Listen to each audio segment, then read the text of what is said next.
14व्या अध्यायाचा पहिला श्लोकाकडे आपण आता जाऊ. श्री भगवान उवाच परं भूय प्रवक्ष्यामि ज्ञानानां ज्ञानमुत्तमं यज्ञात्वा मुनयः सर्वे परां सिद्धिमितो गताः. परं भूय प्रवक्ष्यामि ज्ञानात आणि ज्ञानानां ज्ञानमुत्तमं म्हणजे ज्ञानातलं अतिउत्तम असं ज्ञान मी तुला सांगतोय, ते तू पुन्हा ऐक. परं भूय प्रवक्ष्यामि, मी तुला हे पुन्हा सांगतो असं भगवंत म्हणतात. म्हणजे हे पुन्हा पुन्हा जे सांगणं आहे ना, ते मी सांगितलं की परमार्थामध्ये हा दोष नाही आहे, पुनरावृत्ती. त्यामुळे भगवंत पुन्हा पुन्हा सांगतात, जे मागे सांगितलं आहे तेच सांगतात, पण आपलं पक्क होण्यासाठी म्हणून ते पुन्हा पुन्हा सांगतात. थोडेसे विषय वेगळे असतात, थोडीशी भाषा वेगळी असते, थोडेसे शब्द वेगळे असतात. आपल्याला नवीन नवीन काहीतरी त्याच्यातलं कळत जातं, पण नवीन जुनं तत्त्वज्ञानच आपलं घोटून घोटून पक्क होतं आणि म्हणून ते त्यांनी पुन्हा सांगितलेलं आहे. परं भूय प्रवक्ष्यामि, मी तुला हे पुन्हा सांगतो. काय सांगतो पुन्हा तुला? अतिउत्तम असलेलं हे परमज्ञान मी तुला पुन्हा सांगतो, आणि जे जाणल्याने सर्व मुनी या संसारातून मुक्त होऊन परमसिद्धी पावले आहेत. मग ही परासिद्धी म्हणजे काय ती आपल्याला आता पुढे पुढे कळेल की जे परमसिद्धी म्हणजे मोक्ष, परासिद्धी म्हणजे मोक्ष. की 13व्या अध्यायाची आधी थोरवी सांगितली आणि उपासकाची लक्षणं, ज्ञानी उपासकाची लक्षणं सांगितली, परमात्म्याच्या प्राप्तीची अंतरंग साधनं सांगितली, आणि आता हे जे सगळं 13व्या अध्यायातलं ज्ञान होतं, हे ज्ञान मी आता तुला पुन्हा सांगतो. म्हणून त्यांनी हा पुनः भूयः हा शब्द त्यांनी मुद्दामच इथे उपाययोजना त्याची केलेली आहे, कारण की त्यांना ज्ञानाची थोरवी सांगायची आहे की उत्तमातलं उत्तम ज्ञान तुम्ही समजून घ्या, जाणून घ्या, त्याची अनुभूती घ्या. आणि ज्ञानाचं महत्त्व आपण मागे बघितलं, नाही ज्ञानेन सदृशम पवित्रमिह विद्यते, नाही ज्ञानेन सदृशम, की ज्ञानापेक्षा उत्तम अशी गोष्ट या जगामध्ये दुसरी काहीच नाही.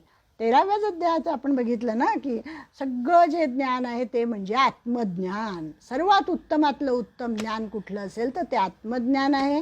इतर सगळं काय आहे? माहिती आणि प्रसारण असं सांगितलं त्यांनी. इतर जे सगळं आहे ते सगळं अज्ञानामध्ये मोडतं असं सांगितलं, आणि ज्ञान म्हणजे फक्त आत्मज्ञान. आणि ते जाणलं असता परत काही जाणायची गरजच पडत नाही माणसाला. बाकी जे विश्वातलं सगळं विज्ञान, बाकी जे विश्वातलं जे आहे ते सगळं विज्ञान आहे, आणि ते जाणलं की पुन्हा काहीतरी शिल्लक राहतच. कुठलाही शास्त्रज्ञ पूर्णपणे परिपूर्ण झालेला आहे असं कधीच नसतं. काहीतरी शोध बाकी असतातच. पुन्हा पुन्हा पुढे पुढे गेल्यानंतर ते दुसरे कोणी लावतात, तिसरे कोणी लावतात. पण परिपूर्ण ज्ञान म्हणजे आत्मज्ञान आहे, आणि हे आत्मज्ञान एकदा जाणून घेतलं की पुन्हा काहीही जाणायची आवश्यकता पडत नाही असं त्यांनी सांगितलं आहे. मग या अध्यायामध्ये प्रकृतीच्या गुणांचा विभाग, गुणांचे स्वरूप, पृथक पृथक गुण जीवाच्या भिन्न रूपाला कोणत्या प्रकारे बंधनकारक होतात, या 3 गुणांच्या उत्कर्षाचे फळ, म्हणजे सत्वगुण वाढला तर काय होतं, रजोगुण वाढला तर काय होतं, तमोगुण वाढला तर काय होतं, ते सगळं सांगितलं. गुणांनी बद्ध असलेल्या पुरुषाला प्राप्त होणारे फळ हे सांगितलं आहे. म्हणजे जो सत्वगुणी असेल त्याला काय फळ मिळतं, जो रजोगुणी असेल त्याला काय फळ मिळतं ते सांगितलं आहे. गुणातीत असलेल्या महापुरुषाची लक्षणं सांगितलेली आहेत, आणि मुख्य म्हणजे गुणांना जिंकण्याचा उपाय सांगितलेला आहे. ते फार महत्त्वाचं आहे. अशी ही परासिद्धी या ठिकाणी या पहिल्या श्लोकामध्ये त्यांनी सांगितलं की मी पुन्हा पुन्हा तुला हे ज्ञान सांगतो. मग अनेक प्रकारच्या सिद्धी आहेत, त्याच्यामध्ये ही परासिद्धी फार वेगळी आहे. परासिद्धी म्हणजे मोक्ष. मग त्यांनी अनेक सिद्धींचा इथे उल्लेख केला आहे. अनुर्मी सिद्धी, दूरश्रवण कला सिद्धी, दूरदर्शन कला सिद्धी, मनोजव सिद्धी, म्हणजे ज्या अष्टमहासिद्धी आहेत, अणिमा, लघिमा, गरिमा, त्याच्यापेक्षाही अजून वेगळ्या सिद्धी आहेत. मनोजव सिद्धी, कामरूप सिद्धी, परकाया प्रवेश सिद्धी, ही आपण शंकराचार्यांच्या चरित्रामध्ये बघितली होती. परकाया प्रवेश सिद्धी, इच्छामरण सिद्धी, ही कोणाला आपले जे भीष्माचार्य होते त्यांना प्राप्त झालेली होती इच्छामरण सिद्धी. देवक्रीडन सिद्धी, संकल्प सिद्धी, आज्ञा सिद्धी, अशा अनेक सिद्धी आहेत आणि त्याच्यामधली ही जी परासिद्धी सांगितलेली आहे भगवंतानी, ती मात्र ह्या सिद्धींपैकी नाही. तर परासिद्धी म्हणजे मोक्ष, जन्ममृत्यूच्या चक्रातून मुक्तता. आता या परासिद्धीचे सामर्थ्य काय आहे ते पुढच्या श्लोकामध्ये भगवंत सांगतात. दुसऱ्या श्लोकामध्ये, इदं ज्ञानमुपाश्रित्य मम साधर्म्यमागताः सर्गेऽपि नोपजायन्ते प्रलये न व्यथन्ति च. या ज्ञानाचा आश्रय करून म्हणजे ते धारण करून माझ्या स्वरूपाला प्राप्त झालेले पुरुष, इदं ज्ञानमुपाश्रित्य मम साधर्म्यमागताः, माझ्या स्वरूपाला जे प्राप्त झालेले आहेत, हे ज्ञान ज्यांनी मिळवलेलं आहे, हे ज्ञान मिळवल्यानंतर ते माझ्या स्वरूपाला प्राप्त झालेले आहेत, असे पुरुष सृष्टीच्या आरंभी पुन्हा उत्पन्न होत नाही आणि प्रलयकाळी व्याकुळसुद्धा होत नाही, असं त्यांनी सांगितलं आहे. की ही जी परासिद्धी आहे ही एकदा प्राप्त झाली की मनुष्य आत्मज्ञानी झाला. आणि मग सर्गेपि नोपजायन्ते प्रलयेन व्यथन्ति च, म्हणजे ज्या वेळेला कल्पक्षय होतो, ज्या वेळेला प्रलय होतो, म्हणजे आपल्याला माहिती आहे ना 8व्या अध्यायामध्ये आपण तो सगळा ब्रह्मदेवाचा दिवस, ब्रह्मदेवाची रात्र किती वर्षाची असते ते सगळं बघितलं होतं. म्हणजे मृत्यू हा सगळ्यांना ग्रासतो, किडामुंगीपासून ब्रह्मदेवापर्यंत. ब्रह्मदेवाचा सुद्धा प्रलय होतो, म्हणजे मृत्यू होतो आणि परत नवीन ब्रह्मदेव तयार होतो, परत सर्ग होतो, त्याच्यामध्ये परत ब्रह्मदेव येतो आणि मग परत तो सृष्टी उत्पन्न करतो. म्हणजे या मृत्यूचं भय अनेकांना असतं व्यावहारिक सत्तेमध्ये. जो परासिद्धी ज्याला प्राप्त झालेली आहे त्याला मृत्यूचं भय कधीच वाटणार नाही, पण व्यावहारिक सत्तेमध्ये आपल्याला मृत्यूचं भय असतं. आपल्या रामदास स्वामींनी तर केवढं त्या मृत्यूचं सांगितलेलं आहे की मृत्यू न म्हणे हा भूपती, मृत्यू न म्हणे हा चक्रवर्ती, मृत्यू न म्हणे हा करामती काही वाढ जाणे. की कोणीही सम्राट असेल, साधुसंत असेल, कोणीही त्याला मृत्यू काही कोणासाठी थांबला नाही आहे. तो यायचा असेल तेव्हा येतोच. मृत्यू सगळ्यांना उचलून नेतो, पण जे स्वरूपाकार झाले आहेत तेवढेच खरे आत्मज्ञानी असतात आणि ते मरूनसुद्धा अमर होतात, असं सांगितलेलं आहे. निर्माण होणे, नाश पावणे, पुन्हा निर्माण होणे, हे चक्र तर सातत्याने चालू आहेच. दुसऱ्या अध्यायामध्ये आपण पाहिला होता श्लोक, अव्यक्तादीनि भूतानि व्यक्तमध्यानि भारत अव्यक्त निधनान्येव तत्र का परिदेवना.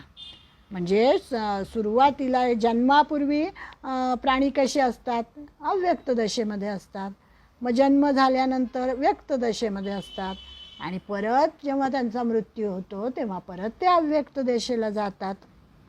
मग त्याच्याबद्दल चिंता काय करायची, म्हणजे आत्मा मात्र आहे, असतो तसाच असतो, शरीर फक्त जातं. म्हणजे दृश्यसृष्टीचे असेच असते, ती व्यावहारिक सत्ता आहे, ती मिथ्या आहे. प्रलयानंतर ती चैतन्यात मिसळून जाते. हे जाणणारा प्रलयाच्या वेळी व्यथित होत नाही. हे ज्याला कळतं तो व्यथित होत नाही, त्याला दुःख होत नाही. अन्यथा माणसाच्या मागे भय हे लागलेलंच आहे. सगळ्यात मोठं भय काय असेल तर ते मृत्यूचं भय आहे. आपल्या हातामधून सर्वच जाईल, मृत्यू येईल याची भीती त्याच्या अंतःकरणामध्ये नित्य असते. मृत्यूचे भय तर सगळ्यांच्याच मागे आहे. मृत्यूला ये म्हणणारी माणसे फार थोडी असतात. धन्योहम असे म्हणून आत्मार्पण करणारे सावरकर होते, ज्यांना मृत्यूचे स्वागत करण्याचे सामर्थ्य लाभलेले आहे, ज्यांनी आयुष्यभर निष्काम कर्मयोग केलेला आहे, असे महात्मे दुर्मिळ असतात. त्याच्यासाठी त्यांनी टिळकांचं उदाहरण दिलेलं आहे या ठिकाणी, की टिळकांचा इतका जय जयकार व्हायचा, इतकं त्यांच्या नावाचा पुकारा व्हायचा, सगळे लोक त्यांची स्तुती करायचे, त्यांना लोकमान्य ही पदवी मिळालेली होती. त्यावेळी काही लोक त्यांना म्हणायचे की अहो टिळक, तुम्ही किती लोकमान्य झालेले आहात आणि केवढं तुमचं भाग्य आहे, लोक किती तुमचा जय जयकार करतात, आपण कोणत्या देशाचे राजे आहात, असं काही लोकांनी त्यांना विचारलं. तर टिळकांचं ज्ञान जागृत होतं, त्यांना माहीत होतं की हे शरीर काही टिकणारं नाही आहे. त्यामुळे ते म्हणतात की माझ्या देहाचा सुद्धा मी राजा नाही तर मी कुठल्या देशाचा राजा काय असणार आहे म्हणे, असं ते म्हणतात की हा देहसुद्धा माझ्या मालकीचा नाही आहे, तर बाकी काय असणार आहे. खरा आत्मज्ञानी असा असतो. त्यांना म्हणजे काय कळलेलं होतं की हे क्षेत्रज्ञ काय आहे, हे क्षेत्र जाणार आहे, आणि क्षेत्रज्ञ जो आहे ना तो सर्व भूतांच्यामध्ये आहे, तो चैतन्य रूप आहे, हे त्यांना कळलेलं होतं. असे हे ज्ञानीपुरुष असतात, महापुरुष असतात, आणि मग त्यांना कल्पक्षयाच्या वेळी दुःख वाटत नाही, असं त्यांनी सांगितलं आपल्याला. हा या श्लोकाचा अर्थ आहे. भगवंत सांगतात साधर्म्य म्हणजे पूर्णत्व. याला पहिल्या श्लोकामध्ये परासिद्धी म्हटलं, म्हणजे माझ्याशी साधर्म्य होणं, मला येऊन मिळणं, परमेश्वराला जाऊन मिळणं म्हणजेच परासिद्धी मिळणं. म्हणजे दोन्ही श्लोकांमध्ये तेच सांगितलेलं आहे. अशा परासिद्धीस वा साधर्म्यास पोचलेल्या आत्मज्ञानी पुनर्जन्म घेत नाहीत. पण महासर्गाच्या वेळी जे प्राणीमात्र उत्पन्न होतात त्या उत्पत्तीची प्रक्रिया भगवंत आता पुढच्या श्लोकामध्ये सांगतात. मम योनिर्महद् ब्रह्म तस्मिन् गर्भंदधाम्यहं संभवः सर्वभूतानां ततो भवति भारत. तिसरा श्लोक. हे अर्जुना, माझी महत् ब्रह्मरूप प्रकृती अर्थात त्रिगुणमयी माया सर्व भूतांची योनी आहे, अर्थात गर्भधारण करण्याचे स्थान आहे. मी त्या योनीच्या ठिकाणी चेतनरूप बीजाची स्थापना करतो. त्या जड व चेतन यांच्या संयोगाने सर्व भूतांची उत्पत्ती होत असते. जसं पिंडी ते ब्रह्मांडी म्हणतात ना, त्याप्रमाणे. मम योनिर्महद् ब्रह्म, या सगळ्या विश्वाचा कारभार कसा चालतो, ही सृष्टी कशी निर्माण होते, तर ईश्वराच्या अधिष्ठानाशिवाय सृष्टीची उत्पत्ती कधी होणार नाही, हे या श्लोकात सांगितलं आहे. त्यामुळे निरीश्वरवादी सांख्यांचं खंडन याच्यात आपोआपच झालेलं आहे की निरीश्वरवादी जे ईश्वर मानत नाही, फक्त प्रकृतीला मानतात, ते चुकीचं आहे. त्यांनी सांगितलं आहे की ईश्वराच्या अधिष्ठानाशिवाय सृष्टीची उत्पत्ती होत नाही, आणि ज्या योनी स्थानातून म्हणजेच उत्पत्ती स्थानातून सर्व प्राणीमात्र निर्माण होतात ते स्थान म्हणजे महद्ब्रह्म.